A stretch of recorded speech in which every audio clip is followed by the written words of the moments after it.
मोहित जी, राधा वल्लभ श्री हरिवंश महाराज जी। पूज्य गुरुदेव, आज से एक वर्ष पूर्व आज के ही दिन आपसे एकांतिक वार्तालाप में आपका दिव्य दर्शन व सानिध्य प्राप्त हुआ। उसके बाद जीवन में काफी सुधार भी आया और व्यसनों से मेरे को मुक्ति मिली। शराब मांस आदि मैंने छोड़ दिया और राधा नाम जप करने लगा। गुरुदेव, आपका दास एक कपड़े का दुकानदार है। आपके कहे अनुसार हिसाब में एक दाम में विक्रय करते हैं, लेकिन हमें कपड़ा बेचने के लिए काफी प्रलोभन एवं लुभावनी बातें करनी पड़ती हैं। ऐसे में हमसे कोई त्रुटि तो नहीं हो रही? किसका प्रश्न? हाँ, नहीं, अपने सामान को बेचने के लिए प्रशंसा तो करनी है, पर हमको घटिया सामान नहीं देनी और झूठ नहीं बोलना। जैसे कोई भी सामान है तो खरीदने वाला जानता है कि ये मुनाफा लेके ही बेच रहा है, और सबको ही जानता है कि दुकानदार का मतलब है कि वो अपना घर परिवार इसी से चला रहा है। बिजली खर्चा है, नौकर का खर्चा है, घर परिवार का खर्चा है, तो लेने ही इसी बात के लिए गया है। वो ऐसा नहीं कोई जानता है कि बिल्कुल जो खरीद के लाया उसी दाम में दे देगा। तो जैसे कुछ लोग इसे झूठ बोलते हैं कि भाई हम आपके लिए कह रहे हैं, बिल्कुल नहीं बच रहा है, ऐसे बोलते लोग, कसम से बिल्कुल नहीं बच रहा। ये सब नाटकबाजी करने। वस्त्र बहुत बढ़िया हो, उसकी कीमत फिक्स हो। जैसे कोई कहे 130 का उधर मिल रहा था, आप 160 का दे रहे हो, हम यही 160 का देंगे। 130 का मिल रहा है, आदर से आप ले लीजिए जाके, 5 पैसे कम नहीं। बिल्कुल अपने पे टिके रहो, झूठ बोलना नहीं है कि भाई हम इतने का लाए हैं, इतने का, कुछ नहीं। सीधी बात है, अच्छा कपड़ा रखो, अच्छी क्वालिटी का रखो, जैसी जैसी क्वालिटी है उसके अनुसार उसका दाम अपना मुनाफा लगाकर फिक्स कर लो कि इसका अधिक से अधिक मुनाफा 20 रुपया, तो हम 20 रुपया का मुनाफा ले रहे। बताने की जरूरत नहीं, उसको बोल दिया। इसमें कोई हानि नहीं। अपनी वस्तु बेचने वाला प्रशंसा करता है अपनी वस्तु की, पर उसको झूठ प्रशंसा ना करे। जितनी क्वालिटी का है, जितने दाम का है, उससे हम प्लस करके अपना मुनाफा करके बेच रहे हैं, उसी के हिसाब से प्रशंसा कर रहे हैं। अब घटिया माल को अच्छा माल बता करके हमें नहीं देना है। ये 40 रुपया मीटर का, ये 180 रुपया मीटर का है, इससे कई गुना बढ़कर इसका सूत मजबूत है, ये इससे कमजोर है, तभी 40 रुपया मीटर है, तभी 180 रुपया। बिल्कुल झूठ का। तुम सत्य में फिक्स दाम पर अच्छी वस्तुएं दो, जो अच्छे लोग हैं वो समझ जाएंगे इस दुकान में मूल भाव होने वाली बात नहीं, यहाँ फिक्स बिल्कुल अपने आप। और सबसे बढ़िया बात है कि धर्म से यदि आपको 500 रुपया मिल रहे हैं तो आपको सुख शांति मिलेगी, आपके परिवार में दिमाग की उलझने नहीं रहेगी, दिमाग से स्वस्थ रहेंगे। अगर धर्म से कमा के ले जाओगे तो परिवार में ही दिमाग की उलझन बढ़ जाएगी, दिमाग से अस्वस्थ हो जाएंगे लोग। अस्वस्थ दिमाग का मतलब भाई भाई में लड़ाई, पति पत्नी में लड़ाई, माता पिता के प्रति अभद्र व्यवहार, ये सब दिमाग के बीमार लोग हैं। जरा जरा सी बात में छोटा भाई बड़े भाई को मार रहा है, बड़ा भाई छोटे भाई को मार रहा है, ये सब दिमाग के बीमार हैं। यार उसी माँ के गर्भ से पैदा हुई है, अगर छोटी मोटी वस्तु उसके हिस्से में चली जाती है तो कोई बात नहीं, मेरा बड़ा है पिता की तुल्य है, या मेरा छोटा है पुत्र के तुल्य, खाओ पियो मौज करो यार, उसमें क्या लड़ाई झगड़ा। लेकिन दिमाग के बीमार लोग छोटी छोटी वस्तु में, छोटी छोटी जगह में अपने भाइयों की हत्या तक कर डालते हैं। आप तो समाज में सब देख ही रहे। तो जो अधर्म की कमाई है वो इस तरह से हमें पीड़ा पहुंचाती है। धर्म की कमाई में शांति रहती है, सुख रहता है, भगवान का भरोसा रहता है, और परिवार उन्नतशील होगा, दीपक की तरह जलेगा लेकिन बहुत काल तक। और ये अधर्मी लोग जो है ये हाइलोजन की तरह बढ़ेंगे लेकिन फ्यूज हो जाएंगे। घूस लेकर के, नाना प्रकार के अधर्म आचरण करके, दूसरों की हिंसा करके जो पैसा कमाया जाता है ना, वो बहुत जल्दी विनाशकारी खेल में होता। पूरा परिवार का परिवार गाड़ी में ही भुन जाते हैं, एक्सीडेंट में ही पूरा। ये समझो ये कर्मों का फल है। तो हम ज्यादा प्रलोभन में न पड़े, उचित मूल्य और निश्चित मूल्य और पवित्र आचरण, और भगवान का नाम जब तो देनहार कोई और है, कहां से वो दे देगा तुम पक्का आनंदित हो जाओगे। पक्का जान लो कि वो जब देता है तो कैसे वो बनाता है आप जान नहीं पाओगे।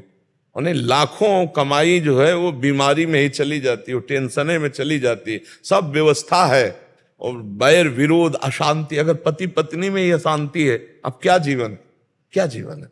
घर में गए सब व्यवस्था ठीक, लड़का बच्चा ठीक, तो एक शीतलता, घर में गए घोर अशांति, घर जाने का मन न हो तो क्या फायदा। तुम्हारा बहुत बड़ा मकान बना, बहुत बढ़िया गाड़ी खरीद लिए, सोने चांदी के आभूषण पहना दिए घर में, लेकिन शांति नहीं, तो किस बात। वो शांति बुद्धि की आएगी धर्म के पैसे से, मेहनत की कमाई से, जो धर्म के द्वारा वो शांति प्रदान। आजकल लोग बहुत जल्दी बड़े आदमी बनना चाहते हैं और वो रास्ता शॉर्टकट अपनाते हैं बेईमानी वाला, तो फिर वो शॉर्टकट में नष्ट हो जाते हैं। ये भी बात समझो, भगवान का जो विधान है, अवश्य में भोक्तव्यम कृतम कर्म शुभाशुभम, धीरे से चलो, दीपक की तरह जलो, कुल परंपरा प्रकाश होता रहेगा, धर्म पूर्वक चलो।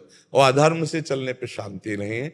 अपनी वस्तु को बताने के लिए प्रशंसा की ही जाती है, लेकिन इतनी असत प्रशंसा ना करे जो बिल्कुल ना हो। हाँ, कुछ तो प्रशंसा की जाती, तभी तो सामने वाला खरीदेगा, क्योंकि अपना व्यापार में तो हम असत्य ज्यादा ना बोले। ज्यादा का मतलब बिल्कुल घटिया वस्तु है, उसको हम बढ़िया करके बड़े पैसों में बेच रहे हैं, तो भगवान को देखता रहे कि भगवान देख रहे हैं मुझे। कुछ परसेंट में मुनाफा लेना सब कोई जानता है, दुकानदार का ये धर्म है, क्योंकि वो कैसे चलाएगा? रात दिन तुम्हारा नौकर थोड़ी, परिवार का पोषण करना, हर व्यवस्था करना उसी से होता है, उसके लिए नहीं। व्यापार बना ही है, मुनाफे के लिए व्यापार बना ही है, लाभ लेकर वस्तुओं को बेचना ये धर्म है। आज तक कहीं ऐसा नहीं पाया गया कि जितने खरीद के लाए उतने का दे दो, ये व्यापार का धर्म, ऐसा नहीं। व्यापार धर्म ही है कुछ परसेंट में मुनाफा लेकर दूसरों को बेचना, वो सत्य विषय है, तो उस विषय में कोई झूठ नहीं है। पर बहुत, अब जैसे स्वर्ण की वस्तु को नकली करके और असली स्वर्ण बताकर धोखे में डाल दें, तो फिर वो दुर्गति को प्राप्त हो। मतलब एकदम घटिया वस्तु को एकदम बढ़िया करके, ऐसा नहीं। उचित दाम, उचित मुनाफा और उचित प्रशंसा, क्योंकि बहुत झूठ बोलने से लाभ नहीं मिलता है। जो झूठ बोलता है उसका स्वभाव बन जाता है झूठ बोलना। और नहीं, असत्य सम पातक पुंजा, झूठ के बराबर पाप नहीं। क्या लेना देना क्या है? लोग बहुत आजकल झूठे ही बोलने लगे। झूठ बराबर पाप नहीं, ये कई जगह पाया गया है। नहीं, असत्य सम पातक पुंजा, सांच बराबर तप नहीं, झूठ बराबर पाप। जाके हृदय सांच है, ताके हृदय आप, जगह जगह महापुरुषों ने कहा है। तो हम व्यर्थ में झूठ क्यों बोले? तो बहुत बढ़िया है, आप उसको और थोड़ा संभाल लीजिए कि कोई ऐसी बात ना हो जो ना हो और वो हम कह रहे हो। दोष दर्शन बहुत होते हैं, जैसे कभी कभी जैसे बहुत कुछ दिखाया, उसके बाद आखिरी में न लेना, तो अरे वो आप न ले पाओगे, ये वो चीज। हाँ, अब इसको इस तरह से ले, अगर आपने कभी सुना हो, हमने एकांतिक में भी और सत्संग में कहा कि व्यापारी को, ग्राहक को भगवत स्वरूप देखना होगा।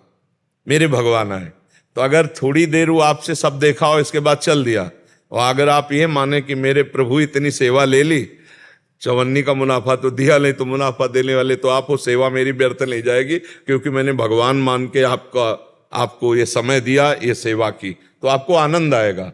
और ग्राहक मान करके केवल देखोगे तो जलन हो जाएगी। आधा घंटा से हर थान देख लिया और 1 मीटर भी नहीं लिया, तो इस जलन से बचने के लिए भगवत भाव रखना पड़ेगा कि ग्राहक को देखते ही पहले कि प्रभु आप आए हो नाथ, अब देखते हैं कि आप क्या सेवा लेते हैं। हो सकता है आधा घंटे, दुकानों में नहीं आते ऐसे लोग, तो अपनी सावधानी रखनी है और अपना भगवत भाव रखना है। अपने को क्लेश ना होने पावे, संतुष्टा येनवा, मन को यदि संतुष्ट कर पाओ तो ये सबसे बड़ी साधना है कि मन जलने ना पावे। तो ये जो जलन है भगवत भाव से मिट सकती है, यदि आप रखो कि भगवत भाव है।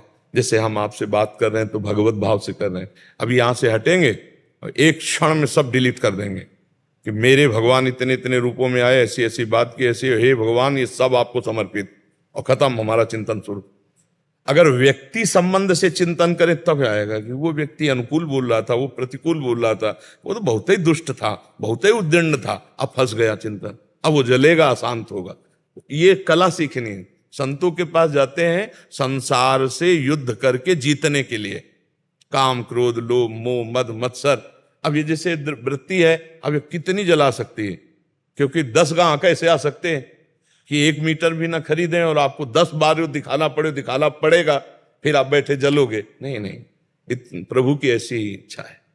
देनहार तो वो कहीं से भी देंगे, और निश्चित समझो जिसको भरोसा प्रभु का है माला माल हो जाएगा, एक दिन हो जाएगा, पक्का विश्वास करो। सुदामा जी को एक दिन द्वारिकापुरी बन गई, खाने को भी नहीं मिलता था भिक्षा में, एक दिन द्वारिकापुरी बन गई। इसलिए विभीषण जी को रावण ने भगा दिया था, कोई आश्रय नहीं था, और लंकाधिपति बना दिया। और परम सुख प्रदान किया। भगवान की शरण में आज तक जो गया वो कोई ऐसा नहीं आप उदाहरण दे सकते कि वो सदैव ही दुखी रहा हो। हाँ, प्रारंभ या मध्य, लेकिन विश्राम परम सुख में हुआ है, परम आनंद में हुआ है। और जो प्रारंभ और मध्य में थोड़े कष्ट होते हैं, हमारे कर्मों का फल होते हैं।